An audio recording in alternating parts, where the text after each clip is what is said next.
Le premier trip occidental, tout ça, cette chamane connaissait ça depuis 50 ans, avant elle, ses ancêtres, avant elle, etc. Donc, juste remettons les choses en place. Là, il y a une question, hein, depuis quand la médecine s'occupe surtout de ce qui est spirituel? Donc c'est bien de le rappeler et ça pose à nouveau la question de la légalisation ou de la décriminalisation. Cette idée, du placebo, hein, ça montre encore une fois l'inadéquation, de la recherche médicale avec ce sujet. Où on est manifestement sur des personnes qui connaissent ce qui se passe dans une cérémonie, avec la musique et les chants et qui essaient de l'adapter au milieu médical. C'est à chaque fois le plus petit dénominateur commun. Le voyage, au minimum, il est dans le monde psychique, au minimum. Donc s'il est dans le monde psychique, comment j'accompagne le monde psychique? Life, truth, light. He is love. He is the supreme good. Who are you? Who are you?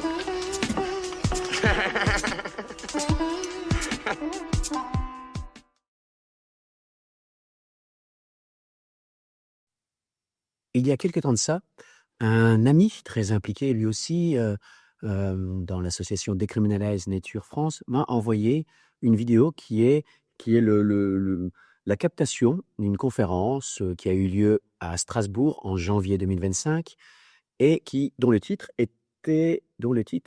était «Regards croisés, quel cadre pour les thérapies psychédéliques?» Donc c'était organisé par la Société psychédélique française, donc des gens qui font un très bon travail, dans le même sens que nous et simplement avec quelques petites différences d'approche qui pour l'instant, on travaille ensemble. Après, j'imagine qu'à un moment, nos différences feront qu'il y aura 2 voix un petit peu différentes. Mais voilà, pour l'instant, on est dans cette idée que quelque chose se passe en ce moment en France avec les psychédéliques et donc c'est donc le docteur Félix Sergent, qui est psychiatre addictologue au CHU de Nîmes, qui venait présenter cette première étude, universitaire, médicale en France sur les psychédéliques et en particulier, alors moi j'aime mieux dire les antéogènes, on en parlera, c'est pas tout à fait pareil et il venait en particulier parler, de la psilocybine, moi j'aime mieux parler des champignons, mais on en parlera et de la psilocybine et dans le rapport à la dépendance à l'alcool. Donc très belle étude. Il venait parler au nom je vais les nommer parce que c'est important, j'aime bien nommer les gens qui font du bon travail comme ça. Une étude montée par le professeur, Amandine Lukiens, je ne sais pas si je prononce bien son nom. Donc voilà et cette vidéo est un commentaire critique et constructif. J'espère qu'il sera constructif. Oui, il est constructif, il y a aucun doute. Il y a aucun doute parce que pour la première chose, je veux dire que je remercie donc cette équipe, ces médecins, qui font ce travail-là. C'est sans équivoque, c'est vraiment super qu'il y ait un travail qui soit fait comme ça, à l'hôpital, à l'université, par des médecins. C'est super que ça arrive en France. Vraiment, c'est sans équivoque. Il y a ensuite, non pas un mais un «et». Le «et», il est que la France, elle a 10 ans, 15 ans de retard par rapport à la Suisse, par rapport aux États-Unis, par rapport à plein d'autres pays. C'est pas grave, 10 ou 15 ans de retard, c'est pas grave, c'est mieux que rien. Donc merci à ceux qui actuellement, vu la loi française, hein, font ce travail, ça doit être pas facile d'avoir des autorisations en ce moment en France pour les médecins, d'ailleurs ils l'évoquent un peu plus loin, de mener ce genre d'études. Donc vraiment sans équivoque, merci, bravo à eux, bravo à toute cette équipe qui a pris ce risque de se lancer et qui a dû faire un gros travail, pour se lancer dans cette étude. La deuxième chose, elle est sans équivoque, que ça soit pour les équipes de la société, psychédélique française, qui est beaucoup constituée de médecins aussi et tous ces médecins-là, c'est vraiment merci à ces médecins qui font ces recherches. Je me permettrai à certains moments d'être critique. Alors je ne suis pas du tout médecin, mais c'est une des questions. Pourquoi les médecins? On va pouvoir en parler tout à l'heure. Pourquoi les médecins s'occupent de cette chose-là? Et si j'ai des critiques, ça sera bien sans oublier un certain nombre de médecins qui ont fait un travail exceptionnel depuis des années sur ces questions. Si on remonte vraiment, on peut remonter jusqu'à Stanislas Grof. Sinon, en France, on a le docteur Olivier Chambon, qui depuis longtemps fait un beau travail. Sinon, en Suisse, il y a plusieurs personnes. Donc, bien sûr, Ansgar Rougemont. Et puis, il y en a un autre donc, que je voulais nommer aussi parce qu'il fait un travail depuis longtemps qui est, pareil, je prononce pas bien, Franz Wollenweider. On le voit dans un très beau documentaire qui s'appelle En descendant de la montagne, où il y a un rapport avec un maître zen et ce médecin pour à nouveau la prise de psilocybine. Donc vraiment, tous ces gens-là qui font un travail exceptionnel. Donc quand je me permettrai un moment de critiquer les médecins, ça sera pas les médecins en général, ça sera l'institution médicale qui met les pieds dans le plat d'une façon un peu particulière. On va en reparler. Du coup, je parlerai un peu de ma place de chaman et de ma place impliquée dans le chamanisme depuis 30 ans et qui connaît très bien ces plantes. Je suis tout de suite obligé de faire un disclaimer. Cette vidéo, comme la conférence qui a été filmée à Strasbourg, ne fait pas de publicité, ne vante pas les mérites, la loi française étant ce qu'elle était. Je mettrai le petit disclaimer. À aucun moment, je n'invite les gens à prendre ces plantes.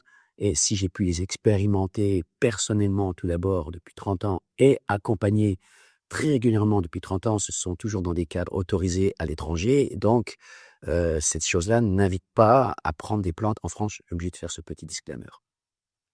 Et donc, quand je parlerai de chaman, j'aurai la même façon une petite attention particulière à dire attention avec ce mot. Il y a des chamans fantastiques, notamment un certain nombre de chamans traditionnels qui font ça merveilleusement en Amérique du Sud et ailleurs, et en Occident aussi. Mais bien sûr, de la même façon, le chamanisme étant ce qu'il est aujourd'hui, puisqu'il n'y a pas de diplôme, puisqu'il n'y a pas de formation universelle reconnue, puisqu'il n'y a pas... C'est la foire à n'importe quoi, c'est complètement dévoyé. Donc quand je parlerai des chamans, chacun mettra ce qu'il veut comme mot derrière. Je parlerai uniquement des gens qui sont dans l'art de cette connaissance et qui y voyagent et qui y travaillent depuis au moins 10 ans. Je ne parlerai pas de gens qui ont fait 3 stages et qu'on appelle maintenant avec d'autres amis, comme mon ami Miguel Urianaka, qui parlent de chaman minute, des gens qui sont formés en quelques minutes. Bon, voilà, je ne parle pas de ces gens-là, je parle des gens qui ont vraiment pris le temps de se faire ce travail et qui maintenant sont des experts sur ce domaine.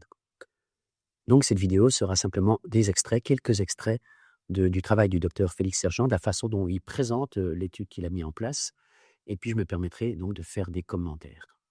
Dans les années 1950, Gordon Wasson, qui est sur cette photo, on voit bien la souris, s'initie à la psilocybine avec Maria Sabina, une chamane d'Amérique latine, et ils expérimentent les premiers trips occidentaux officiels à la psilocybine. Et oui, c'est une présentation historique qui, moi déjà, m'embête un petit peu. On présente en premier le premier trip occidental officiel par quelqu'un, donc c'est docteur Gordon Watson, qui s'initie. Ah non, mais c'est pas comme ça que ça se passe. Ces personnes, c'est parce que Maria Sabrina, elle est nommée, a bien voulu l'initier. Donc on est initié par quelqu'un. On s'initie peut-être, il y a des choses de la vie où on s'initie, mais là, dans ce cas-là précisément, il a été initié par une personne qui l'a introduit aux champignons dans un cadre rituel spécialisé.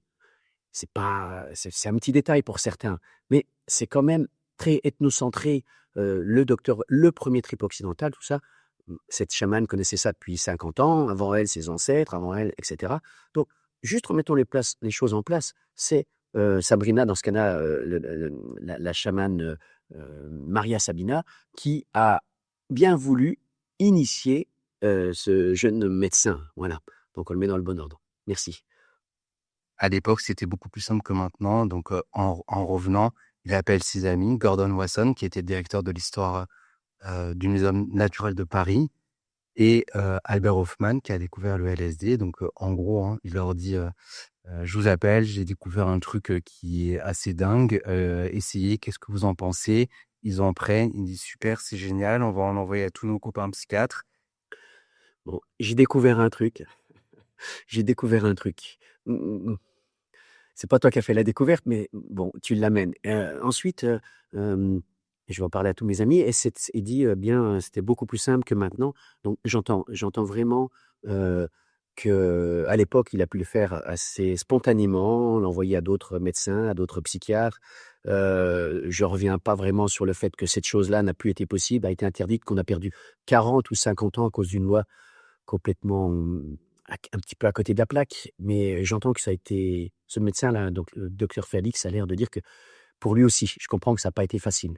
Je fais juste le lien aussi que pour les chamans depuis 50 ans en Occident, c'est pas facile. Pour ceux qui connaissent très bien, on en connaît plusieurs, nombreux, qui ont des problèmes avec la loi. Euh, donc, ça n'a pas été facile. Donc, les choses bougent. La médecine va sûrement aider à ce que les choses bougent. Je comprends que c'était moins facile depuis 40 ans. Merci au docteur Félix et à toute son équipe de faire cette recherche. N'oublions pas que ça n'a pas été facile également pour d'autres. Ça me fait penser à ce qui s'est passé en Mongolie, où les chamans ont été persécutés par le communisme, par l'URSS pendant des années. Et de la même façon, on ne va pas parler de chasse aux sorcières, on ne va pas parler de persécution, quoique. On sait qu'un certain nombre de chamans ont eu de gros problèmes avec la justice parce qu'ils faisaient très bien des choses vers lesquelles la science se tourne et débute. Donc voilà, d'autres temps, espérons que des nouvelles portes s'ouvrent un petit peu différemment. Le nombre d'articles publiés par année, vous voyez là, on est autour, ça devait être dans les 40-50 articles à peu près. En 2018, ça commence à monter. Et donc là, en plus, ça, je l'ai pris l'an dernier.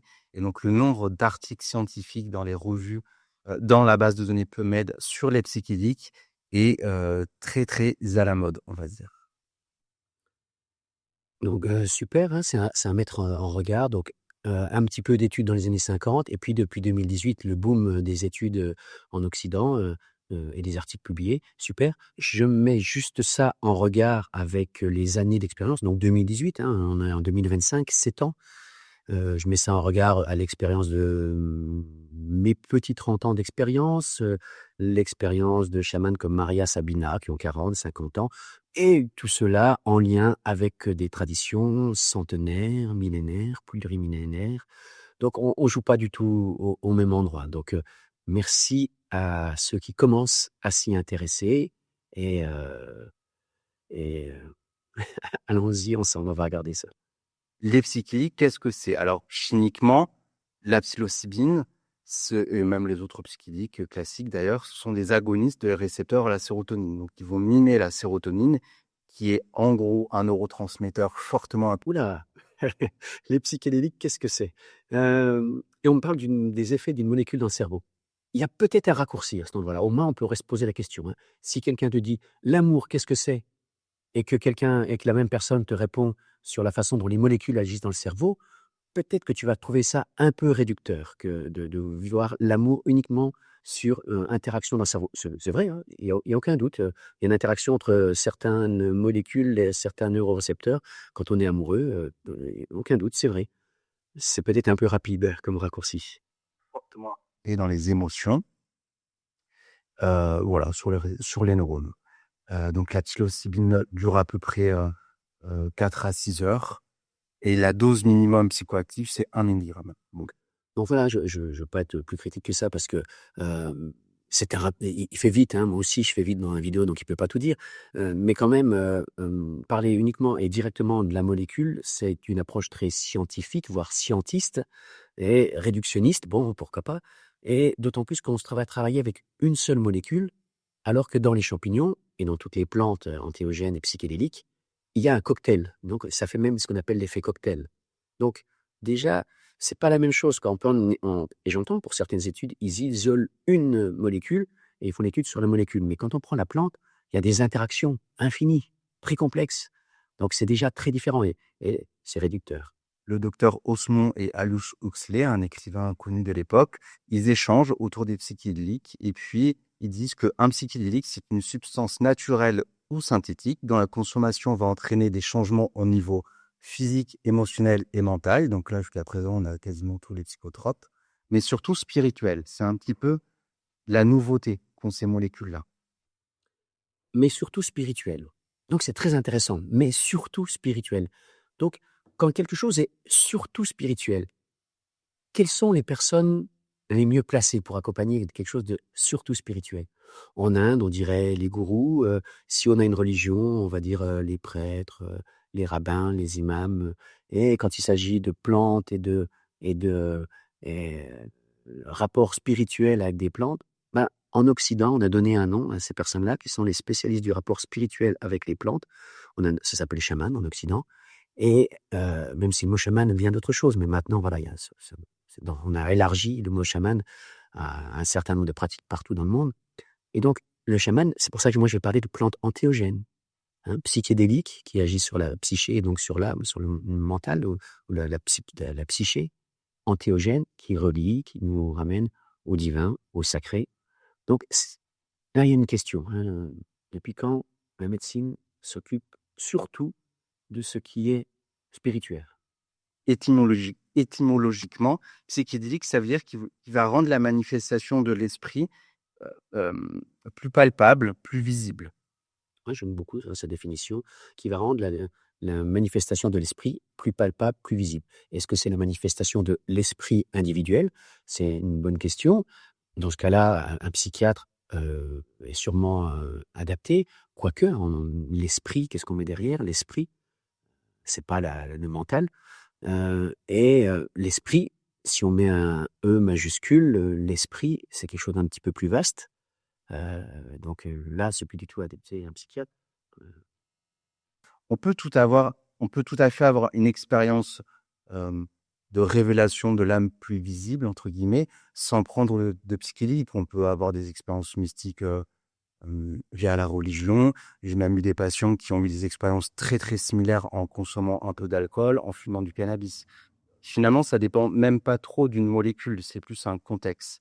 Et donc, du coup, quand on parle de psychédélique, c'est très compliqué parce qu'on ne sait pas trop de quoi on parle. Est-ce qu'on parle d'une expérience ou est-ce qu'on va parler d'une classe de molécules? Voilà, merci. Effectivement, est-ce qu'on parle d'une classe de molécules? J'en suis pas du tout sûr. Donc, moi, j'aime bien que l'expérience psychédélique, l'expérience antéogène, ce genre d'expériences, comme il le dit, sont ouvertes à tout. Il y a des gens chez qui ça arrive spontanément. Il y a des gens qui le recherchent de 1000 façons, avec d'autres spiritualités. Et les plantes peuvent aider à ces choses-là. Que la médecine pose un regard dessus, ça peut être intéressant. C'est forcément une approche très limitée et avec un angle d'approche très singulier qui peut être très réducteur. On va vérifier ça ensemble. Donc, moi, je vais dire psychédélique, mais en fait, je devrais dire molécule agoniste sérotoninergique. Au moins, je pars sur une définition pharmacologique et on sait de quoi on parle.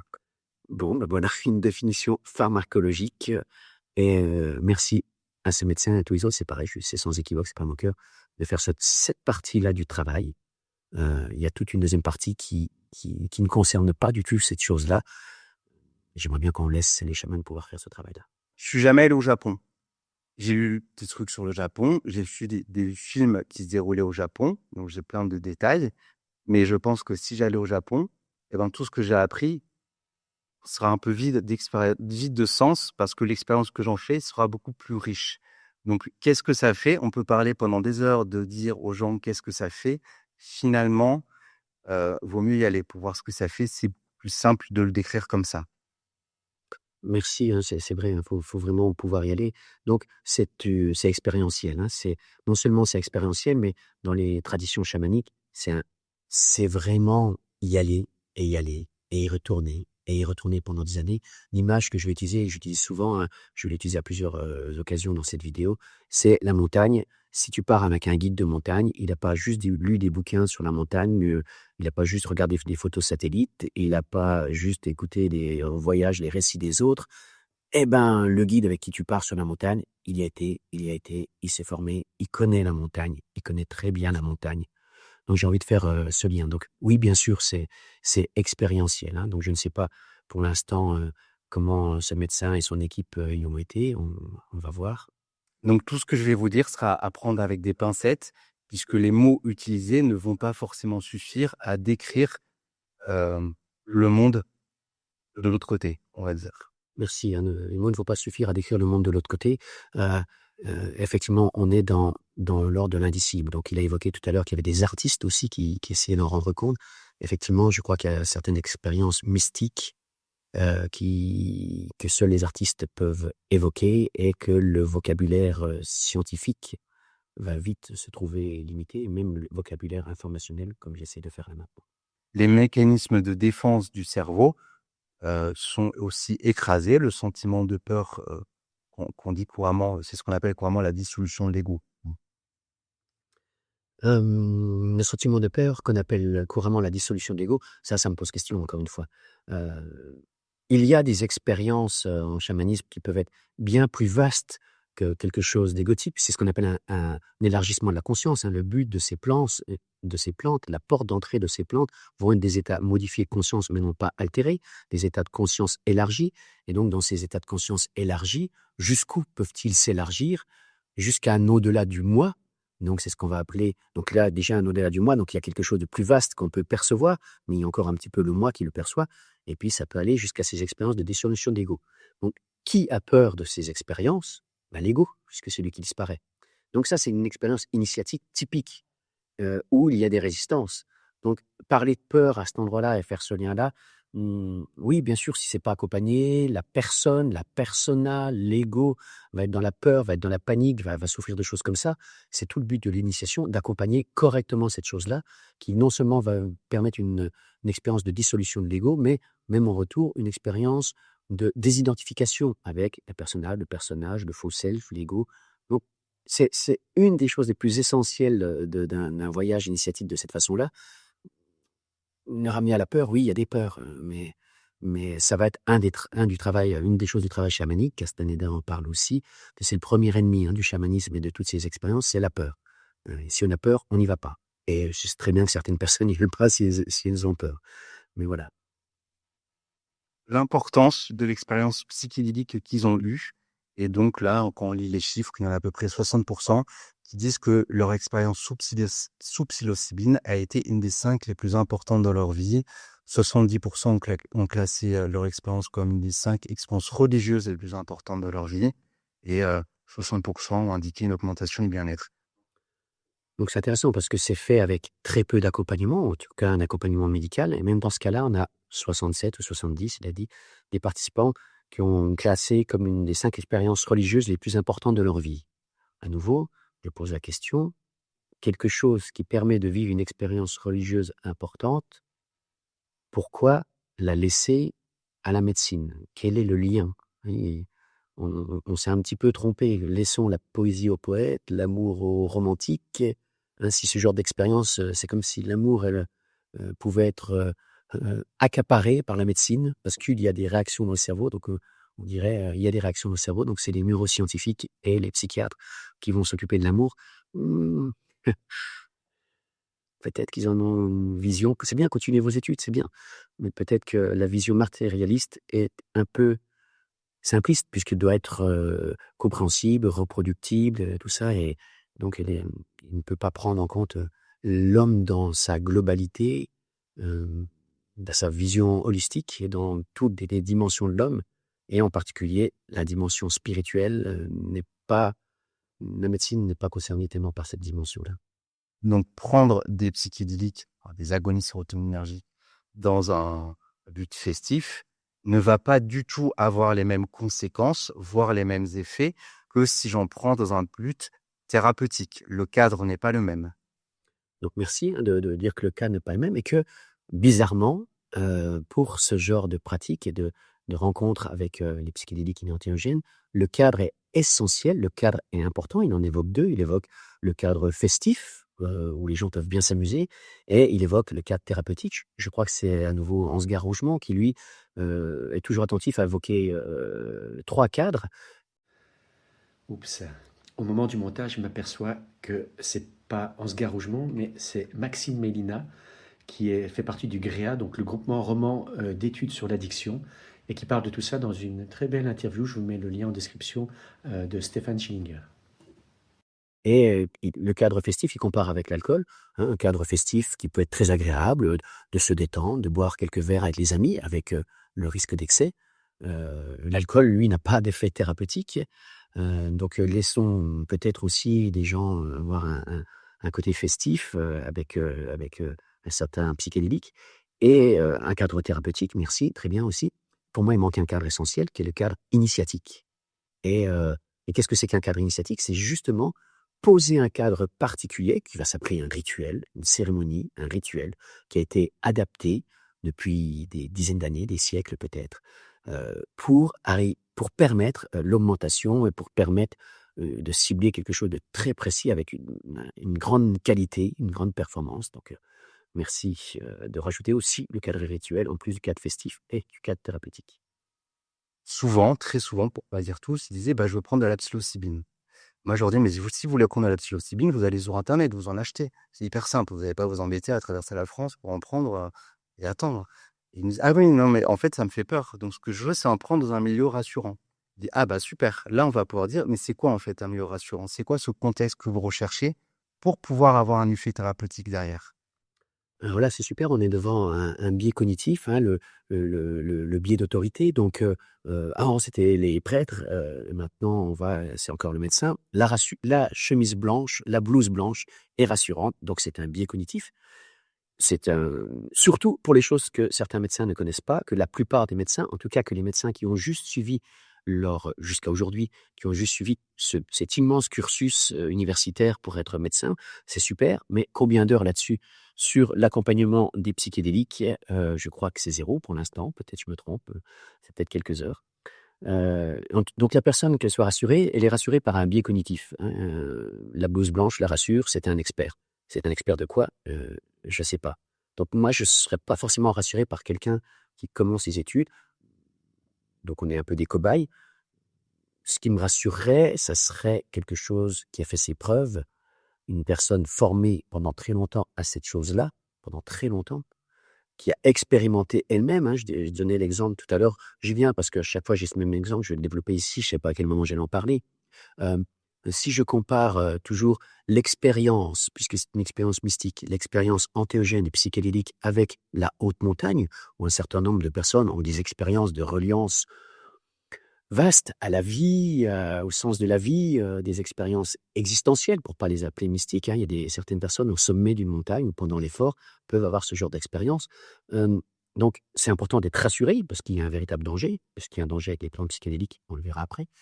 Là, elles ont besoin d'être rassurées et comment elles sont rassurées? Elles vont être rassurées, je crois, pour moi, par le principal, si elles sont rassurées par la présence de quelqu'un, par un expert que moi je vais appeler un Sherpa, un guide de haute montagne, un spécialiste de la montagne, quelqu'un qui vit en montagne depuis longtemps et qui connaît la montagne en général et qui connaît cette montagne en particulier et qui connaît les règles de sécurité et qui connaît les passages difficiles et qui, si jamais quelqu'un tombe dans dans un gouffre qui est capable d'aller le rechercher, tout ça, ça va être le guide de haute montagne qui a fait ses 10 ans de formation en montagne et qui a parcouru énormément de kilomètres et qui a parcouru et qui a atteint un certain nombre de sommets, etc. Euh, Cette chose-là ne s'apprend pas dans les livres, donc apprendre ces choses-là dans les livres ou expérimenter avec ces choses-là, et regarder uniquement le côté des molécules, c'est un peu comme je suis rassuré, le géologue m'a dit que la montagne s'était constituée il y a tant d'années, que tout ça, voilà, un géologue ou une vision satellite ou un écrivain sur la montagne, un bibliothécaire sur la montagne, un universitaire qui n'a jamais mis les pieds en montagne, tous ces gens-là ne me rassureront pas. Ou s'ils me rassurent, c'est par le fait d'un biais cognitif. Donc, quels sont les vrais spécialistes qui peuvent rassurer sur la montagne actuellement? Oui, je reviens, hein, il y a un certain nombre de médecins, et j'en ai cité quelques-uns, qui ont cette capacité-là. Peut-être que le docteur Félix, là, et d'autres gens de son équipe l'ont, je ne sais pas, peut-être, j'espère. Mais en tout cas, ça ne sera pas par leurs études universitaires et leur pratique actuelle de la médecine. Peut-être qu'ils l'ont eu par ailleurs. Donc, s'ils l'ont eu par ailleurs, peut-être qu'ils vont en parler un petit peu plus tard. Et avec qui est-ce qu'ils l'ont eu? Avec sûrement des spécialistes de ces lieux-là, que je vais appeler chamans, avec toutes les précautions que j'ai pu évoquer au début. Tous les chamans n'ont pas cette capacité-là non plus, surtout les autoproclamés récemment en Occident. C'est une expérience qu'a fait un collègue de Toulouse sur des rats déprimés. Donc, ils ont pris des rats, ils les ont déprimés, on peut facilement le faire. Ils leur donnaient de la DMT. Donc, c'est un agoniste de la sérotonine, mais qui dure très très peu de temps, quelques minutes. Et puis, ces souris, si on les met dans un contexte stressant, elles vont être encore plus déprimées, encore plus stressées. Ça va majorer les signes de la dépression. À l'inverse, si on les met dans un contexte rassurant, là, elles peuvent avoir un effet thérapeutique derrière et être plus détendues après. Donc, le contexte est un immense facteur de réponse thérapeutique ou d'aggravation aussi. Je vous ai mis au milieu petite photo du monument dédié aux souris dans la recherche en souris. Bon voilà, c'est juste pour pas les oublier et qu'elles nous pardonnent de tout ce qu'on fait subir. Bon, bah, merci hein, pour le petit clin d'œil et le fait qu'il remercie les souris qui sont pas volontaires, mais sur qui on a fait des expériences. Dans une vision chamanique, c'est quand même une question si on peut éviter de faire souffrir les animaux. Et bon, voilà, expérience sur les souris. On en est un petit peu plus loin dans d'autres contextes. Alors, c'est quoi les risques? Donc, sur le corps, globalement, ces molécules-là sont très bien tolérées. Il n'y a pas d'accident physique. Des fois, il y a eu des cas de gens qui avaient déjà énormément de problèmes au cœur, qui auraient fait des problèmes cardiaques. Mais vraiment, c'est minime et globalement, c'est des molécules qui n'ont pas d'effet sur le corps. Ça peut des fois un petit peu augmenter la tension artérielle. Voilà, c'est bien de rappeler hein, que ce sont des molécules, puisqu'on parle de molécules, qui n'ont pas d'effet sur le corps, qui ne sont pas dangereuses physiquement pour la personne, hormis quelques cas très particuliers de personnes voilà, qui ont déjà des gros problèmes par ailleurs. Donc c'est bien de le rappeler, et ça pose à nouveau la question de la légalisation ou de la décriminalisation, ou de pourquoi ces plantes ont été, ces molécules ont été interdites, hein, pas du tout pour des raisons ni de santé individuelle, ni de, il va en parler je crois un petit peu plus tard, ni de santé physique individuelle, ni de santé psychologique, ni de, ou peut-être alors de santé sociale, de bien-être social. C'était peut-être pas pour, voilà, on sait que c'est ce qui se passait avec Nixon et le mouvement hippie qui préférait faire l'amour que la guerre. Donc à ce moment-là, c'était vraiment impossible à imaginer pour ce gouvernement Nixon. Et puis effectivement, c'était pris sans aucun cadre. Donc c'est une autre question. Hein. J'ai envie d'élargir la question. Je vois que la question, c'était quel cadre thérapeutique pour les psychédéliques.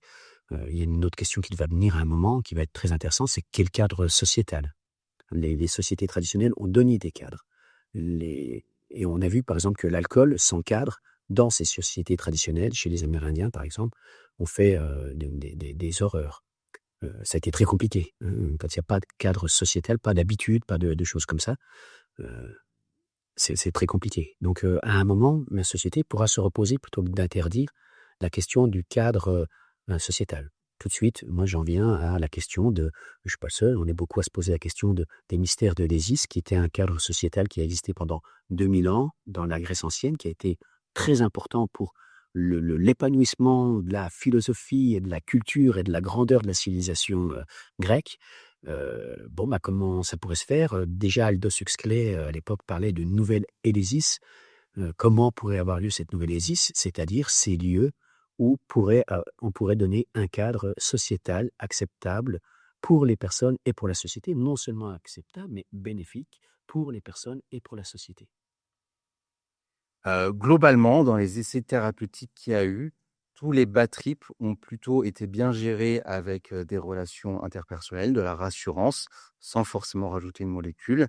Et même les bad trips sont a posteriori plutôt bien vécus par les gens. Donc voilà, c'est intéressant, hein, on peut avoir peur du bad trip et effectivement, sans être accompagné, un bad trip peut, pour la personne, être très difficile. Maintenant, on dit des fois challengeant quand on pense que l'issue peut être positive, mais ça peut être très, très difficile. Heureusement, donc il parle de réassurance. Moi, le mot me convient pas tout à fait. Il s'agit pas de rassurer la personne pour qu'elle revienne au point de départ. C'est un passage, hein, donc quand c'est quelque chose d'initiatique, un bad trip peut être une occasion d'un passage, comme un rite de passage. Donc, le risque de la réassurance, c'est de revenir au point de départ, n'ayez pas peur, et on n'a pas fait le passage. Donc, dans un accompagnement initiatique, avec un passage, eh bien, on accompagne la personne à aller de l'autre côté. Il ne s'agit pas que on dise au papillon « redeviens chenille, n'aie pas peur, redeviens chenille ». C'est compliqué et c'est dommage. Il y a une étude qui est à peu près sur 200 000 personnes aux États-Unis, où ils leur ont fait passer des questionnaires pour savoir dans quelle santé, dans quel état ils sont, psychiquement, physiquement et psychiatriquement. Et en gros, il n'y aurait pas de corrélation entre les gens qui ont déjà pris des psychédéliques au moins une fois dans leur vie et la maladie mentale, voire même les gens qui auraient déjà pris des psychédéliques prendraient moins de psychotropes et de médicaments que le reste de la population. Donc c'est intéressant, hein, merci d'évoquer cette étude. Il semblerait, je ne sais pas quel était le contexte, que les gens qui ont pris des psychédéliques aient moins de problèmes psychologiques, de souffrance ou de dépression que d'autres, ou d'addiction peut-être. c'est quelque chose à... Merci de continuer à faire les études comme vous le faites, hein. Merci à tous ces scientifiques qui font ces études pour qu'un jour, cette loi inique, euh, complètement déplacée actuellement, puisse être changée et qu'ensemble, on puisse trouver de nouvelles façons. En gros, là, dans cette étude, ils ont donné 2 fois de la psilocybine à des gens. Et puis, les gens qui étaient... Alors, soit on n'est pas déprimé dans cette étude sur les échelles, soit on l'est un peu, soit on est moyen, soit on l'est beaucoup. Et les gens qui l'étaient beaucoup deviennent moyens, ceux qui étaient moyens deviennent un peu, et ceux qui étaient un peu sont plus déprimés. C'est quand même radical comme efficacité, surtout que cet effet tient dans le temps jusqu'à 6 mois. Voilà, c'est super, hein, de parler d'une étude avec un effet radical qui tient dans le temps jusqu'à 6 mois avec une seule prise. Donc, merci de rappeler cette étude. Merci aux gens qui ont fait cette étude. Et je remets juste le contexte, c'est qu'actuellement, il y a des dizaines, des centaines. Au début, il y a quelques années, je notais quand il y avait une étude qui allait dans ce sens-là. Je ne m'en dis pas que j'ai abandonné. Il y a tellement d'études qui vont dans ce sens-là. À un moment, s'il y a des études, ce serait intéressant d'en tirer les conclusions. Et donc nous, on a été un peu dans la continuité de ça là. C'est une étude américaine où les patients venaient sur la journée, prendre de la psilocybine contre un placebo. Il y avait à peu près une centaine de participants et là, on remarque qu'il y a une efficacité. Je voulais les chiffres, voilà, parce que je les connais pas moi non plus. Bon, c'est intéressant cette idée du placebo, hein. Ça montre encore une fois l'inadéquation de la recherche médicale avec ce sujet. Et, j'ai déjà évoqué le film En descendant de la montagne, donc avec ce spécialiste de méditation, ce maître zen, dont j'ai oublié le nom, et ce médecin suisse psychiatre qui connaît bien la psilocybine depuis au moins une dizaine d'années, 15 ans, 20 ans, je sais pas.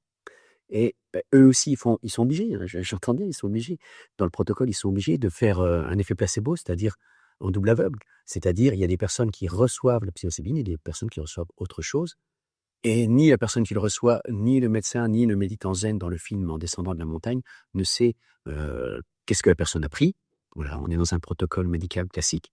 Sauf que s'il s'agit d'un médicament, d'un vaccin dont les effets seront à vérifier dans quelques mois, c'est sûrement une bonne façon de travailler.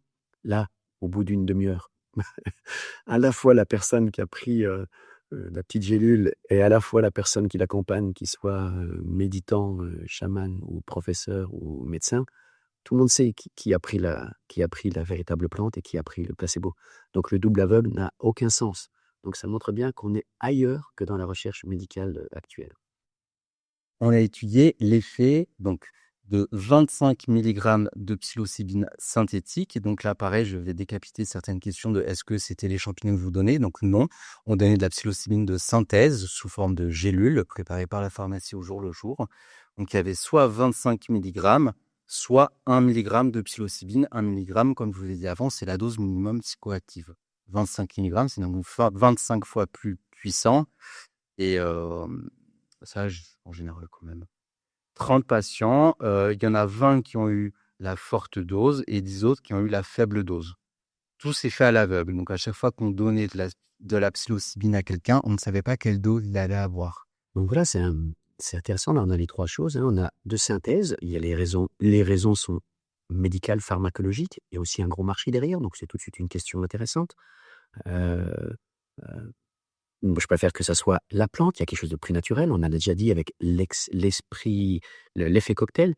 Mais on peut aussi, si on est en chamanisme, parler, puisqu'on est dans une expérience existentielle principalement, et voire spirituelle et mystique, en chamanisme, on parlerait de l'esprit de la plante. Donc, sans croire à l'esprit de la plante, on va être dans quelque chose de très vaste, comme les archétypes chez Jung, on va être dans des endroits comme ça. Donc, prendre qu'une molécule de synthèse, on passe à côté d'une partie d'expérience. Donc, merci d'écrire une expérience où on voit les contraintes qui doivent être très fortes d'un point de vue médical. Donc, vraiment, c'est pas démago, c'est merci parce que vous avez des contraintes absolument incroyables.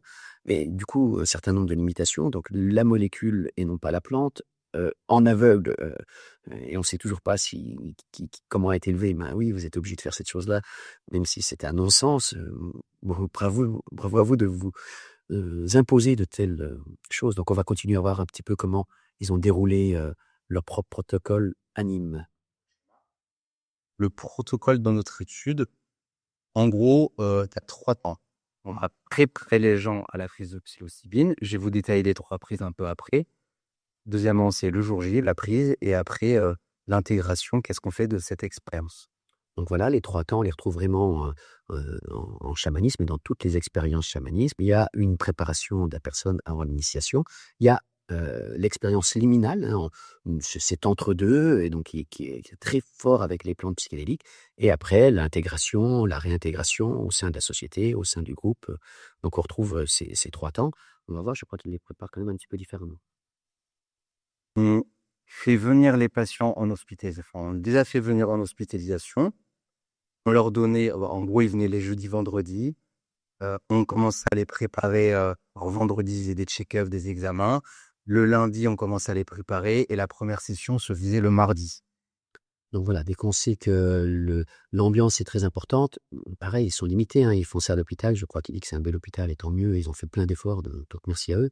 Mais passer la journée de préparation à faire des examens, bon, c'est des précurseurs, c'est des cobayes, hein. Je pense qu'il y a moyen d'améliorer cette chose-là que de faire des examens la veille des examens médicaux. Des patients restaient avec nous pour 3 semaines minimum. On était plutôt sur 4 semaines, mais ils avaient la deuxième prise 3 semaines après. Le mardi, 3 semaines après. Voilà, super, hein, de pouvoir étaler ça dans 3 semaines, dans 4 semaines, c'est à mettre en parallèle avec ce qui se passe dans les diètes, notamment. Et du coup, durant ce temps d'hospitalisation, les patients participent à notre programme de soins de suite et de réhabilitation en addictologie. C'est ce qu'on appelle couramment les post-cures. Donc, en fait, ils font pas rien. Il y a plein d'activités centrées sur la prévention de la rechute des conduites addictives. Donc c'est très bien de travailler avec, tout ce qu'ils ont appelé post-cure. Donc toutes ces activités, hein, et c'est intéressant, elles ne sont pas complètement médicales, donc je trouve ça très intéressant qu'il y ait ces rencontres avec, d'autres pratiques qui ne sont pas médicales, qui peuvent faire du bien à la personne. Je crois qu'ils étaient attentifs à ce qu'il n'y ait pas trop de mélange, dans leurs études pour pouvoir vraiment savoir ce que fait la molécule. Là, on voit qu'ils sont déjà un petit peu en dehors parce que cette chose-là va beaucoup jouer. Alors, la proposition, hein, c'est développons cette chose-là puisque manifestement, ils sont déjà conscients que ça peut avoir un bel effet. Et alors, on a aussi fait plein de prélèvements pour répondre à la question de comment ça marche. Donc, on leur a fait des prélèvements de sang, des marqueurs inflammatoires, des électroencéphalogrammes, des IRM et des prélèvements de matière fécale pour voir le microbiote et voir s'il n'y a pas une influence des prises de psilocybine dans le microbiote. Merci à vous de faire ce travail, équipe médicale comme patient, parce que comme setup, c'est peut-être pas le plus simple et le plus adapté. Donc, pendant le temps des études, j'entends que vous faites ça, merci à vous. Après, peut-être qu'il y a un certain nombre de choses qu'on pourra éviter aux patients pour mieux les préparer. Et en même temps, il faut pas non plus biaiser les résultats parce que ce qu'on veut évaluer, c'est juste la prise de psilocybine dans un contexte, mais que ça soit reproductible. Si je commence à leur faire des psychothérapies, à leur parler, bah, j'interviens et du coup, c'est pas du tout reproductible pour un autre hôpital. Donc, Il y a un énorme paradoxe, hein, quand même. Merci, hein, tous ces efforts, mais il y a un énorme paradoxe. On dit que le contexte est hyper important et on fait un contexte qui permet, en théorie, de vérifier l'effet de la psilocybine seul. Mais c'est aussi un contexte. Le fait de ne pas leur parler, c'est aussi un contexte. Le fait d'avoir un lit médicalisé comme ça, c'est aussi un contexte. Donc, ce n'est pas neutre, ce n'est pas une absence de contexte, c'est un contexte très particulier. Ne pas leur parler, c'est aussi un contexte. Quand Maria Sabina et d'autres chamans accompagnent, qui parlent avant, qui parlent pendant, qui chantent, c'est aussi un contexte. Et ce n'est pas une absence de contexte. Et c'est dommage. Ça n'existe pas une absence de contexte. Donc, c'est un contexte médicalisé, j'entends. Ouais. Et j'ai l'impression qu'il y en a d'autres qui seront plus adaptés, mais ils y viennent, merci, parce qu'ils doivent un petit peu le connaître quand même. Ils doivent un peu se douter. J'ai l'information au fur et à mesure que j'écoute cette vidéo qu'il y a un certain nombre de connaissances de l'équipe médicale et que là, ils sont obligés d'être très très prudents dans la façon dont ils présentent l'étude. pour pour écouter son corps, il faut pas écouter ailleurs. Donc, on baisse le stop, on tamise la lumière, on met un cache sous les yeux, on évite les bruits parasites et on évite d'être en interaction avec les gens. Donc effectivement, au chamanisme, la plupart des cérémonies, pas toutes, hein, se passent la nuit. Donc c'est une autre façon de le faire. Là, on voit tout de suite que le cadre des horaires de travail, le cadre de choses comme ça, bon, c'est une adaptation. Ça va pas être facile. Une enceinte parce qu'on leur a mis une playlist standardisé. Donc, tous les patients écoutent la même musique les 2 fois. C'est une playlist qu'il y a sur Spotify, hein, qui a été créée pour les tripes à la psilocybine. Voilà, une playlist qui a été créée, playlist standardisée, on dit même que c'est sur Spotify, créée pour les tripes à la psilocybine. Bon, là où on est manifestement sur des personnes qui connaissent ce qui se passe dans une cérémonie, avec la musique et les chants, et qui essaient de l'adapter au milieu médical. C'est à chaque fois le plus petit dénominateur commun. Ça veut dire que déjà, c'est standardisé. Moi, je me rappelle de beaucoup d'initiations, notamment avec l'iboga, et non pas l'ibogaïne, au Gabon, des initiations merveilleuses où ce bwiti, ce chamanisme du Gabon, permet vraiment le chaman, le ganga, on l'appelle, il vient voir. Et il voit où la personne en est. Et au lieu de le standardiser, il va l'adapter. Où en est la personne avec les besoins. Il va adapter son chant. Donc, c'est quelque chose que je connais bien aussi. En chamanisme, on dit les chants nous sont donnés au fur et à mesure. Il y a les chants traditionnels. Et il y a un ordre parce qu'on connaît les étapes, elles sont souvent dans le même ordre. Et ces chants traditionnels, c'est le fruit d'une grande culture qui les a adaptés, ces chants. Mais le chaman, il va toujours l'adapter à la personne, au moment, à ce qu'elle traverse, à la difficulté. Donc, c'est absolument l'inverse de quelque chose de standardisé. C'est la première étape. La deuxième étape, c'est des chants en live. On parle de Spotify, ça veut dire que c'est numérisé. On sait la différence numérique entre quelque chose de numérique et d'analogique. On sait combien on perd en qualité. Et dans un monde de vibrations et d'énergie, c'est pas du tout la même chose. Un chant en live adapté, présenté par le chaman qui connaît bien et qui voit où la personne en est et lui amène le chant, la vibration, ce dont il a besoin, avec une musique standardisée. Donc là, on est dans copier quelque chose que les gens manifestement connaissent et ils en ont gardé. La vision extérieure est la plus matérialiste et la plus petit dénominateur commun. Ils ne peuvent pas faire autrement dans un hôpital. Donc, et ça leur permet effectivement de faire des études standardisées, reproductibles, donc sur un plus petit dénominateur commun. Effectivement, les objectifs ne sont pas les mêmes. C'est voir juste si la psilocybine seule, hors contexte, on sait que ce n'est pas vrai, que ce n'est pas hors contexte, hors de tout contexte, dans un contexte médicalisé, a des résultats thérapeutiques. Bon, c'est une approche. Qu'est-ce que c'est un cadre sécure? Qu'est-ce que c'est un cadre dans lequel je me sens en sécurité? Alors, c'est une question qu'on pose aux patients en leur disant il faut vous sentir en sécurité avec nous. Donc, s'il y a des choses que l'on fait qui ne vous va pas, vous pouvez nous le dire et on peut essayer de s'adapter. Le principal, c'est que vous soyez dans un cadre sécure, c'est-à-dire dans un environnement dans lequel vous pouvez accueillir toutes les émotions et que ce soit OK. Vous vous sentez en confiance. En respectant 2 grandes règles quand même, donc pas d'agressivité physique et pas de sexualité et vous sortez pas de la chambre. Ça, ils l'entendent, mais il faut quand même rappeler ces règles. Donc merci, le cadre sécure, c'est effectivement essentiel. Simplement, pour moi, il y a une petite confusion là. C'est pas ce que pense la personne qui est sécure. Hein, on voit des tas de conduites à risque et la personne se croit en sécurité. Donc, il y a ce qui est véritablement sécure, mais la personne qui ne connaît pas l'expérience qu'elle va vivre ne peut pas savoir. Je reprends mon exemple de montagne. Ce qui va être sécure, ça va être quelqu'un de compétent, formé, avec une grande expérience et avec du bon matériel, et il aura vérifié la météo, et il aura repéré le lieu, etc. C'est ça qui va être sécure. C'est pas, on ne demande pas à la personne qui n'y connaît rien. Là, c'est de la réassurance à nouveau. Hein, on n'est pas tout à fait au même endroit. On rassure la personne en lui demandant qu'est-ce qui lui rassurerait. Peut-être que le cadre médical va la rassurer. Est-ce que c'est le cadre le plus sécure pour l'expérience? Je n'en suis pas sûr. Il y a une petite confusion à cet endroit-là.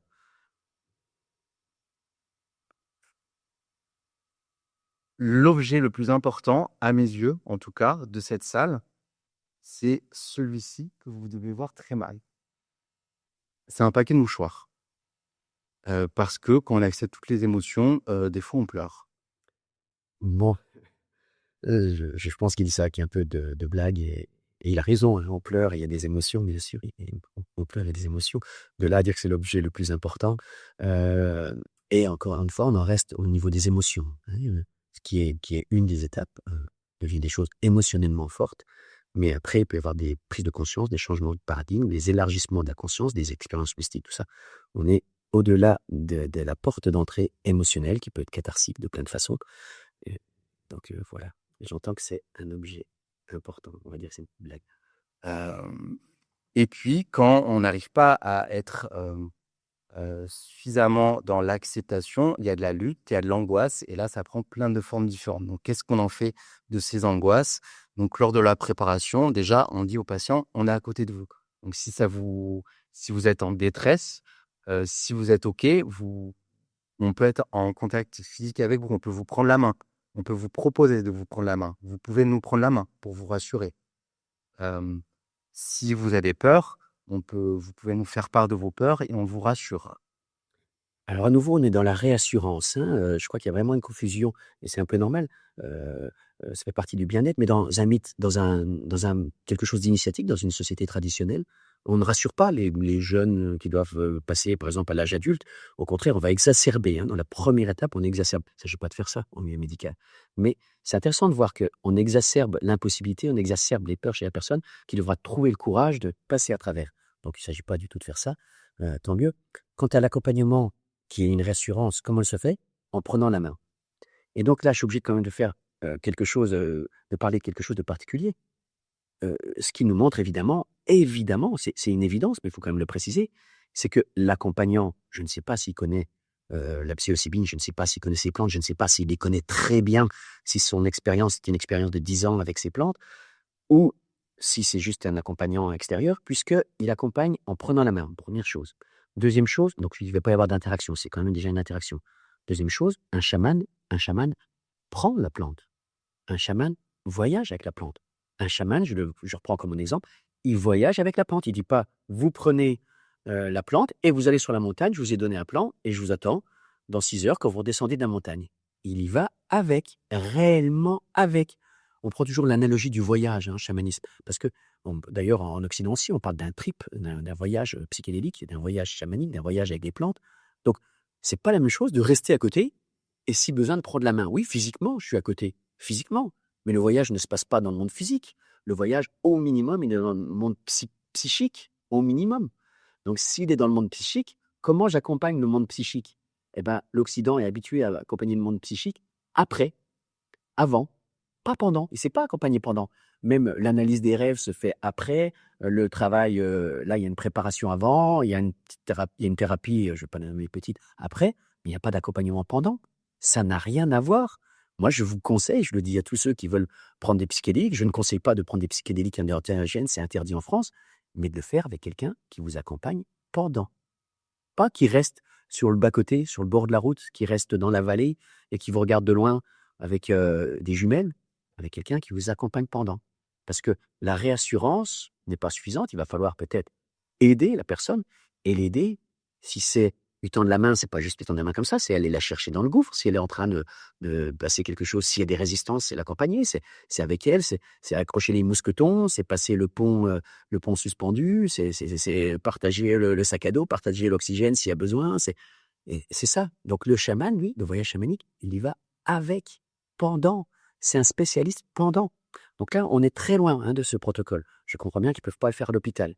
Mais la réassurance n'est pas suffisante et je ne sais pas ce qui me rassurerait le plus, moi, que ce soit quelqu'un qui me tient la main et qui n'a pas accès à l'expérience psychique, psychédélique avec moi et qui fait le voyage avec moi. Et puis, s'il y a besoin de revenir dans la réalité, parce que ce que vous vivez, c'est trop difficile, trop cauchemardesque, on va partir sur des sensations physiques. Donc là, on a une petite boule en mousse. Alors, on ne voit pas très bien, mais il y a du relief dessus. Il y a des boules un peu plus piquantes. Ça fait pas très mal, hein, mais juste, c'est des balles pour enfants. Et on peut proposer aux patients de serrer ces boules, ces balles, pour pouvoir avoir une sensation physique et ne plus être parasité par les angoisses psychiques. Une petite boule en mousse. Qui sont les apprentis sorciers, quoi? Faut être clair à un moment. Qui sont les apprentis sorciers, quoi? Il y a des chamans qui ont expérimenté des choses incroyables individuellement depuis 10, 20, 30, 50 ans et dans des traditions qui connaissent ça depuis des siècles. Et nous, on dit, pour revenir, on est une petite balle en mousse. Non, le chaman, il ramène la personne, il la ramène sur terre. Oui, ça peut passer par des choses physiques et sensuelles, oui, sensitives plutôt que sensuelles. Oui, bien sûr, ça passe par ces choses sensitives. Mais c'est anecdotique, là, c'est anecdotique. Ce qui vous C'est pas très mal, hein. Alors, ça n'a pas trop marché. Ce qui a plus marché, c'est les cailloux du jardin. Ben oui, ça a pas trop marché. Bon, c'était une bonne idée. À nouveau, c'est une copie de choses existantes. Donc, ce qui a marché, c'est les cailloux du jardin. Ces expériences, souvent, je vois les médicaliser, elles se font à terre. On est à même la terre, et les cailloux du jardin, et la terre. Et quand on peut, on est avec les objets de la nature. C'est une expérience où on est relié en tant que participant à la nature, en tant qu'être vivant. On va chercher quelque chose d'existentiel pour nous, en tant qu'être vivant, en tant qu'animal vivant sur Terre. Et donc, c'est une reliance à la nature. Dans les lieux chamaniques, on va parler avec la grande déesse, la terre-mère. Mais de toute façon, ils vont chercher un caillou qui les ramène à quelque chose de plus réellement physique, de matière, de terre. Donc, peut-être, on pourrait aussi faire de ces choses-là plus proches de la nature. Ça pourrait aussi changer un certain nombre de choses. Alors pour les sensations physiques, là on ne le voit pas sur la photo, on a aussi les odeurs. Donc on leur proposait des huiles essentielles à sentir, on leur demandait si cette odeur était OK pour eux. Et puis s'il y avait trop d'angoisse, on peut leur proposer des huiles essentielles ou des eaux florales et beaucoup de lavande pour revenir dans la réalité, le contact. Donc, on est dans le sud de la France. La lavande, c'est une bonne idée. Pourquoi la lavande?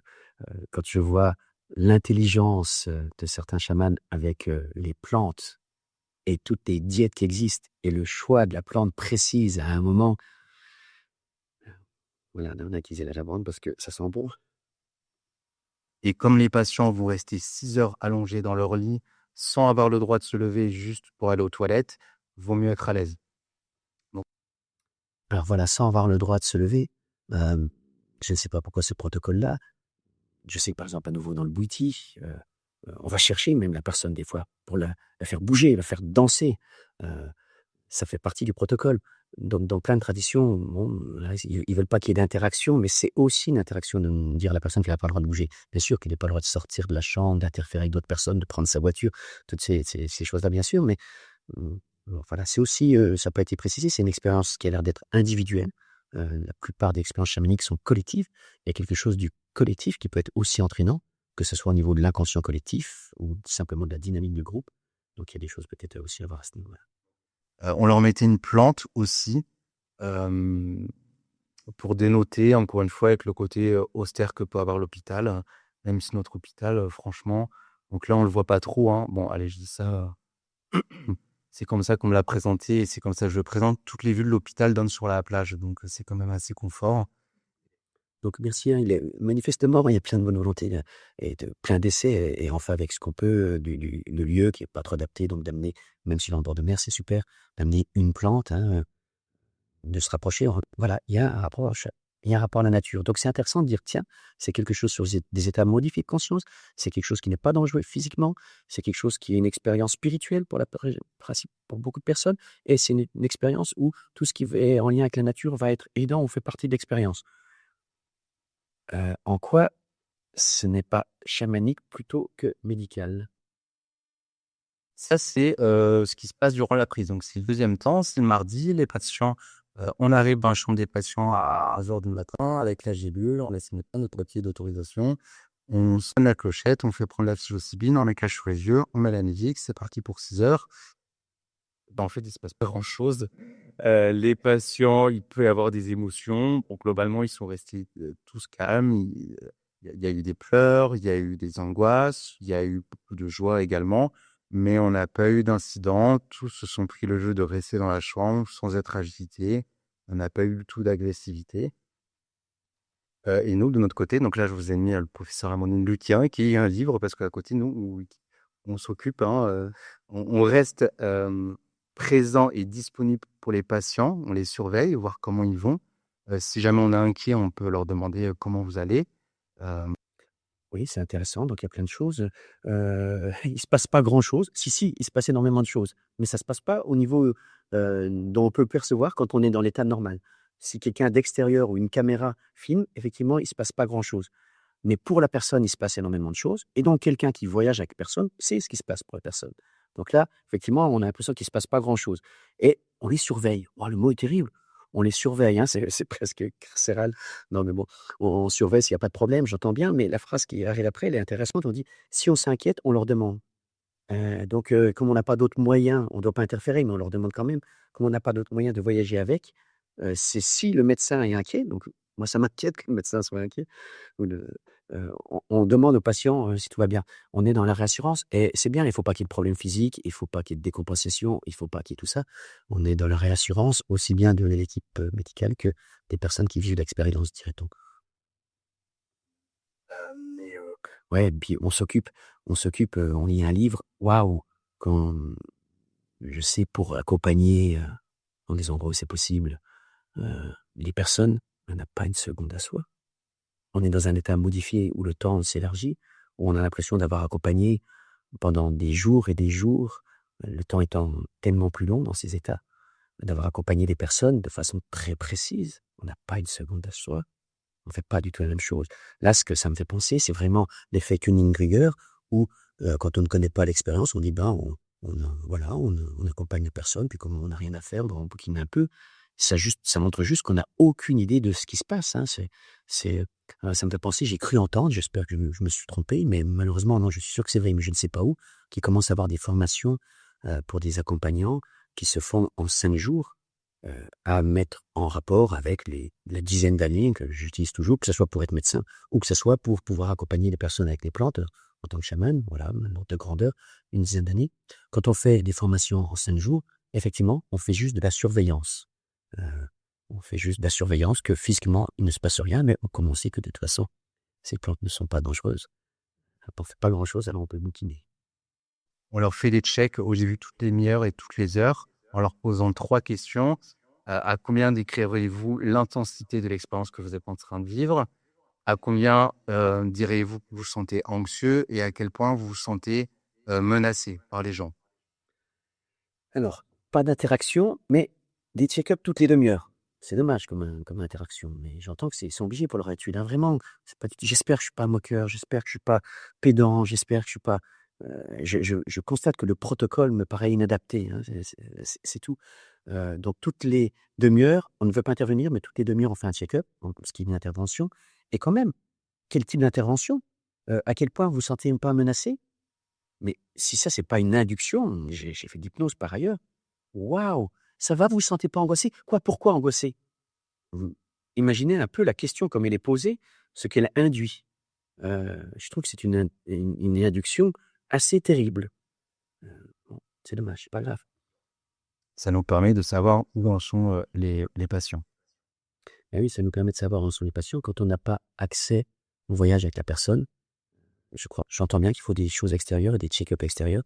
Ça serait intéressant de reformuler les questions au minimum. Mais on reste dans le moins d'interaction possible, sauf si c'est pour rassurer. Et le lendemain, c'est ce qu'on appelle l'intégration. Alors, nos intégrations sont assez simples. On propose aux patients de nous faire un retour de ce qu'ils ont vécu et on enregistrait tout ça. Voilà, donc le cadre était assez simple. Ils mettaient le temps qu'ils voulaient, en gros. Et on leur fait passer des échelles d'évaluation de leur expérience. Donc, on leur fait passer des échelles d'évaluation. C'est pas une intégration, c'est 2 choses différentes. Faire passer une échelle d'évaluation, j'entends bien que pour à nouveau, d'un point de vue médical, ils ont besoin d'avoir cette échelle d'évaluation, mais en quoi cela est une intégration pour la personne? Pour que ce soit une intégration pour la personne, il faut plusieurs choses. Il faut que la personne puisse parler de son expérience, de son vécu, et que son vécu, mais je suis sûr que c'est fait ailleurs, il a oublié de le dire, mais que son vécu soit mis en lien avec sa vie et soit mis en lien, ça peut être intéressant, que comme c'est une expérience hautement spirituelle la plupart du temps, qu'elle soit mise en lien avec des gens qui ont des connaissances. C'est pas du dogmatisme, hein, c'est pas aller chercher une religion, c'est de dire tiens, il y a des liens. Dans cette tradition, si on prend l'ayahuasca, tout le monde a vu le serpent, a été mangé par le serpent. Ah tiens, c'est marrant, le serpent chez nous, c'est autre chose, tout ça. Donc je repense à quelqu'un comme Alexandro Jodorowsky, quand il parle comment on peut devenir un psychomagicien, il dit pas psycho-chaman, mais dans les versions espagnoles, je ne parle pas espagnol, il paraît que c'est plutôt psycho-chamanisme que psychomagie. Et en tout cas, il fait toute une liste de ce que devrait être un accompagnant, un psycho-chaman, un psycho... je ne sais plus le mot qu'il utilise. En Occident, ça serait intéressant. Est-ce que la culture, ça doit être de quelqu'un qui accompagne, ça doit être une culture du nom des molécules? Oui, peut-être. Des parties du cerveau? Oui, peut-être. ou est-ce que ça doit être un spécialiste déjà plus comme un psychiatre du processus psychologique de la personne? C'est plus intéressant. Là, il peut commencer à avoir une intégration. Je suis sûr que c'est ce qu'ils font. Il a pas eu le temps de le dire. Mais également quelque chose de plus vaste, quelqu'un qui connaît les mythologies, les archétypes. Donc, si on est jungien, il connaît les archétypes, il connaît les mythologies, il connaît les grands mythes, il connaît les grandes religions, il connaît ses points communs avec, et il va pouvoir accompagner la personne, non pas de façon dogmatique. Quand on est dans un chamanisme traditionnel, c'est facile, le cadre, tout le monde a le même. Les gens qui viennent pratiquer et les chamans. Là, maintenant, on est dans cette chose merveilleuse du chamanisme contemporain où je crois qu'il faut connaître un grand nombre de ces choses pour pouvoir les relativiser et pour pouvoir accompagner la personne où elle est, pour pas prendre le pouvoir dessus. Mais ça serait dommage de juste faire passer un questionnaire d'évaluation du vécu. Donc, je suppose qu'il y a une autre forme d'intégration qui est au moins psychologique. Je termine par une dernière phrase de Gordon Wasson. Donc, c'est le premier à avoir pris le champignon avec Maria Sabina. Une phrase qui, je trouvais toujours d'actualité. Ceux qui parlent de psychédéliques mais n'en ont jamais pris sont discrédités par leur inexpérience. Et ceux qui parlent de psychédéliques parce qu'ils en ont pris sont parfois discrédités à cause de leur expérience. Je vous laisse réfléchir dessus et je vous remercie de votre attention. Donc, j'aime beaucoup par quoi il termine par la citation de Gordon Watson. C'est très bien qu'il l'amène. Tout de suite, il dit bien, j'imagine, la difficulté qu'il a à parler de son expérience dans le milieu médical. Cela laisserait entendre quelqu'un qui en connaît plus qu'il ne peut en dire dans le milieu où il est. C'est très chouette à savoir. Alors, la question avant, c'est le niveau de formation des personnes qui accompagnent et donc de l'équipe l'étude.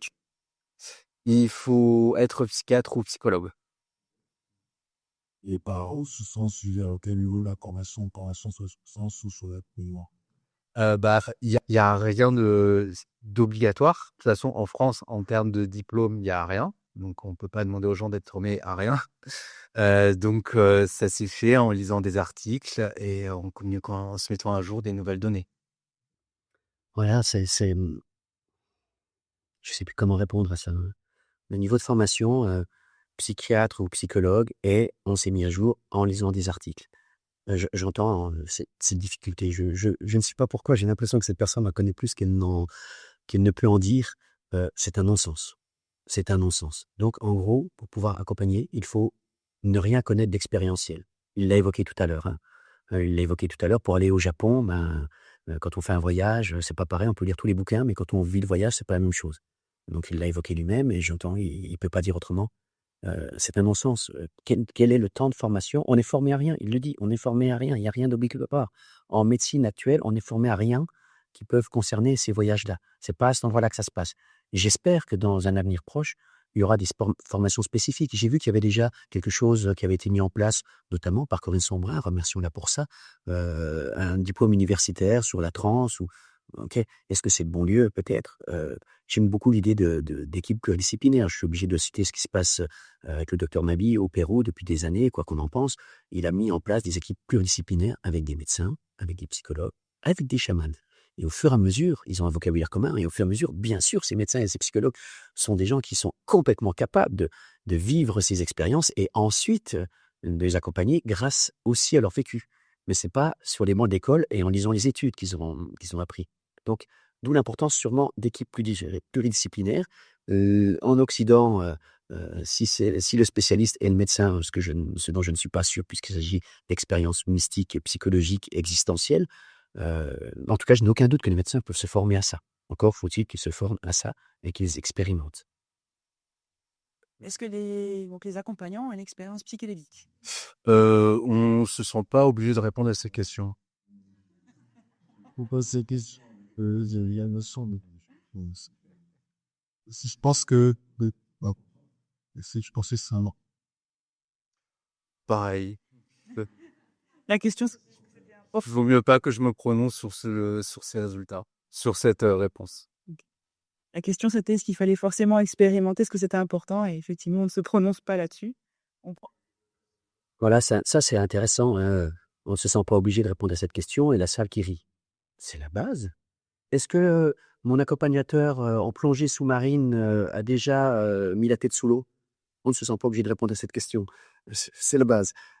Donc sa réponse, j'entends, il est dans un cadre. Je n'ai aucun doute maintenant que c'est quelqu'un qui connaît au moins un petit peu tout ça? Est-ce que c'est juste comme certains journalistes, comme actuellement il y a une journaliste qui a écrit un livre et qui a eu 2-3 expériences, elle a écrit un livre qui a l'air très bien, Nora, excusez-moi, son nom m'échappe, je remettrai peut-être un petit insert.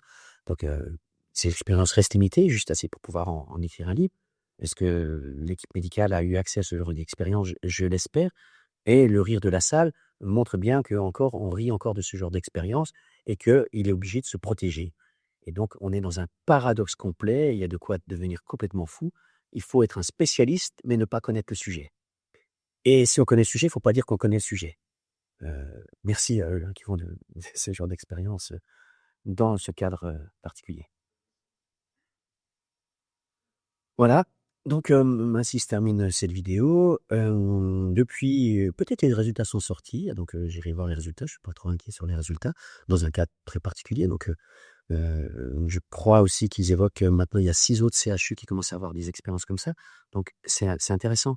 Voilà, il y a un changement. Je vais revenir à cette chose-là, il y a un changement. Il y a des gens honnêtes, compétents, qualifiés dans leur domaine, en médecine et tout ça, qui ont un intérêt, sûrement pour des raisons personnelles qu'ils ne peuvent pas exprimer ici, et qui cherchent dans un cadre très limité, mais qui est un cadre rassurant pour la loi et pour la société. Et donc, j'ai rien à dire, c'est bien pour la loi et pour la société. Donc, allons-y là-dessus. Maintenant, il y a la question de travailler ensemble avec des équipes pluridisciplinaires, avec de véritables spécialistes de ces domaines, pour pourquoi pas inventer de nouveaux protocoles. Moi, j'aimerais bien imaginer un protocole où, d'un côté, on a cette version avec aucune interaction en individuel, juste avec des personnes malades, etc. Et de l'autre côté, on ferait avec des personnes pas forcément addictes, mais bon, ou pourquoi pas addictes, mais en groupe, avec un chaman qui s'est accompagné, avec des chants en direct, avec la plante, en collectif, avec une préparation chamanique, avec un accompagnement chamanique, avec une façon d'accompagner pendant et après la plante différent, et qu'on compare les deux protocoles, par exemple. En tout cas, l'idée de cette nouvelle Eulésis, l'idée de nouvelles pistes, en tout cas, merci à cette équipe médicale, je vais aller lire les résultats, merci à eux, de faire dans le cadre très restrictif où ils sont, et je suis content que ça bouge, sûrement pas assez vite, et merci.